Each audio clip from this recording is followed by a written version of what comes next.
Hello everyone, Radhe Radhe. तो जल्दी से राधे राधे बोलकर आज के अटेंडेंस लगा दीजिए। तो श्री प्रेमानंद महाराज जी के दर्शन करने के बाद हम पहुंच गए ठाकुर श्री बांके बिहारी मंदिर।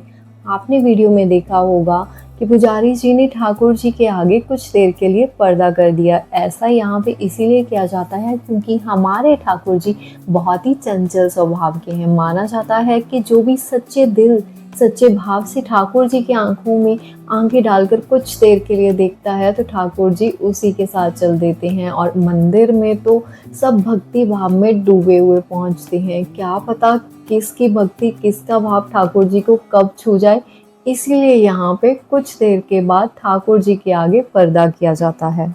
श्री बांके बिहारी मंदिर में हर रोज दूर दूर से लाखों की तादाद में श्रद्धालु पहुंचते हैं ठाकुर जी के दर्शन करने के लिए। और वीकेंड्स पे तो ये गिनती कई गुना ज़्यादा और बढ़ जाती है।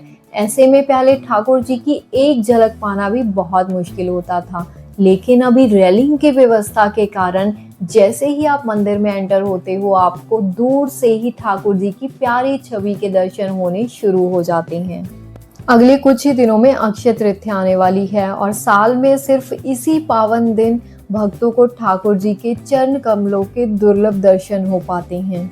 ठाकुर जी के दर्शन पाने की खुशी तो आपको मेरे चेहरे पे नजर आ ही रही होगी, क्योंकि ऑलमोस्ट 2 इयर्स के बाद यह मौका दोबारा मिल पाया है। लास्ट टाइम हम 2024 पे मेरे बर्थडे यानी कि 22 जुलाई 2024 में यहाँ पर आए थे।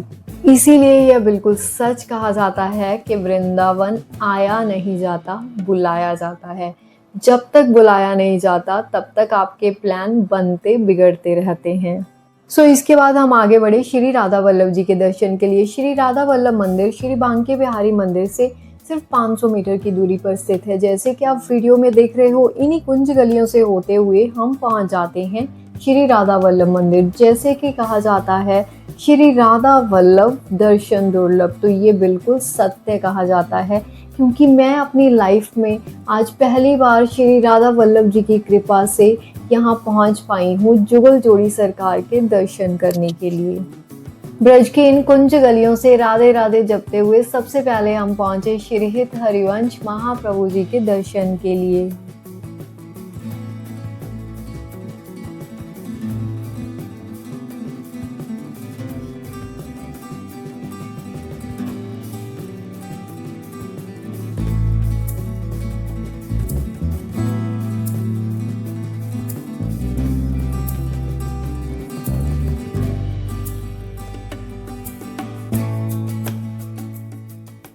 कहा जाता है श्री राधा वल्लभ मंदिर में स्थापित यह श्री राधा वल्लभ जी की प्रतिमा किसी मूर्तिकार के द्वारा नहीं बनाई गई है, बल्कि एक आत्मदेव नामक ब्राह्मण होते थे जो शिव जी के बहुत बड़े भक्त थे। उनकी कठोर तपस्या के फलस्वरूप भगवान शिव से उनको यह विग्रह प्राप्त हुआ था। श्री राधा वल्लभ जी तो आत्मदेव जी के पास थे, तो राधा वल्लभ जी वृंदावन कैसे पहुंचे? अभी आप इस वीडियो में दर्शन कर रहे हो श्री हरिवंश महाप्रभु जी के, जिनको भगवान श्री कृष्ण के वंशी अवतार भी कहा जाता है। श्री हित हरिवंश महाप्रभु जी राधा रानी के बहुत बड़े भक्त थे। जब वह अपनी वृंदावन यात्रा पर निकले तो श्री राधा रानी जी की आज्ञा के अनुसार आत्मदेव जी से राधा वल्लभ जी के इस विग्रह को लेकर वह वृंदावन पहुंचे और सबसे पहले उन्होंने इस विग्रह को मदन टेर नामक टीले पर स्थापित किया। सभी प्यार से मिलकर बोलिए राधा वल्लभ श्री हरिवंश। इस मंदिर में भगवान श्री कृष्ण और राधा रानी जी के युगल स्वरूप की पूजा की जाती है, यानी कि एक ही विग्रह में आपको राधा रानी और भगवान श्री कृष्ण के दर्शन हो जाएंगे। प्रभु कृपा से श्री राधा वल्लभ जी के बहुत अच्छे से दर्शन हुए और दर्शन करने के बाद हम पहुंचे नाश्ता करने के लिए और हमने ट्राई की वृंदावन की फेमस लस्सी, कचौड़ी और बेडमी पूरी। मन तो हमारा पहले ही दर्शनों से तृप्त हो गया था, अब हमारा पेट भी तृप्त हो गया। राधा वल्लभ श्री हरिवंश श्री कुंज बिहारी श्री हरिदास।